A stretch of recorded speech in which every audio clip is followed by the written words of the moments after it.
La flamme du chalumeau, les coups de scie, de lime ou de marteau. Et en quelques heures, une simple plaque de métal prend forme. Voilà le fameux travail d'orfèvre devenu dans la langue française le symbole de la minutie, de la précision.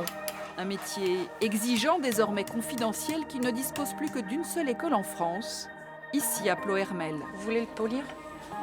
Ils sont 2 par promotion, tous en reconversion professionnelle.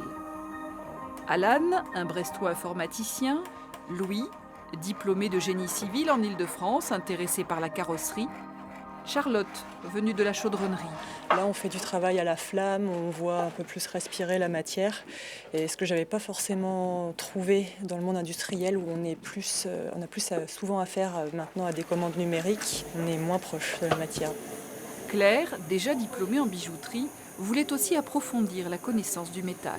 Ce qui me plaît, moi, c'est la possibilité de faire des objets. Je trouve que la satisfaction d'avoir terminé une pièce et d'avoir un objet dans les mains, c'est quelque chose qui est irremplaçable et qu'on n'a pas en bijouterie. Les bijoux, ce ne sont pas vraiment des objets, c'est des pièces d'ornement.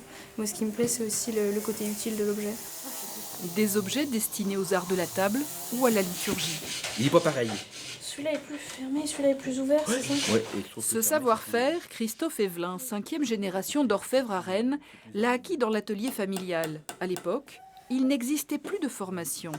C'est d'ailleurs de ce constat que va naître en 2002 l'école de Ploërmel, au hasard d'une rencontre. Cette école est née d'une très belle rencontre entre Paul Ancelin, qui était maire de Ploërmel à cette époque-là, et de Pierre Lettès, qui était le directeur de l'entreprise Stanley à Mexico. Stanley Mexico, c'est les grandes maisons qu'on connaît en France, comme Cartier par exemple, ou comme Dior, en bijouterie, qui sont le fin du fin.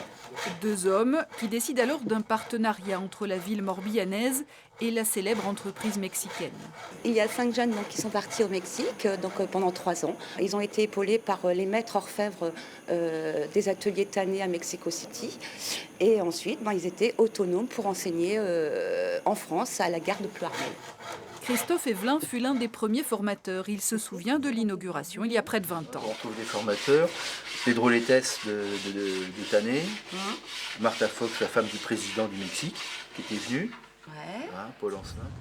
Depuis, l'ancienne gare abrite à la fois une section réputée en bijouterie, encadrée par un meilleur ouvrier de France, mais aussi celle d'orfèvrerie. Mélanie Aquilina en est la principale enseignante, à la fois diplômée de l'école et formée au Mexique. Toujours travailler en symétrie, sinon vous allez perdre, vous allez déformer d'un côté, ça va vous donner une tension particulière de l'autre. Le savoir-faire tanné est indissociable du cursus. C'est ancré, oui, dans l'école et dans l'esprit des pièces et des choses qu'on réalise ici et dans les modes de fabrication. La fonte au sable en l'occurrence, la ciselure. C'est vrai que j'ai vu des choses au Mexique que je reproduis ici pour leur enseigner ça en ayant le moins d'outillage possible mécanique. Voilà, ici on prend le temps quand même de nous montrer des techniques que beaucoup d'orfèvres en entreprise n'ont pas forcément le temps d'aborder. Donc je pense que ça c'est vraiment une chance.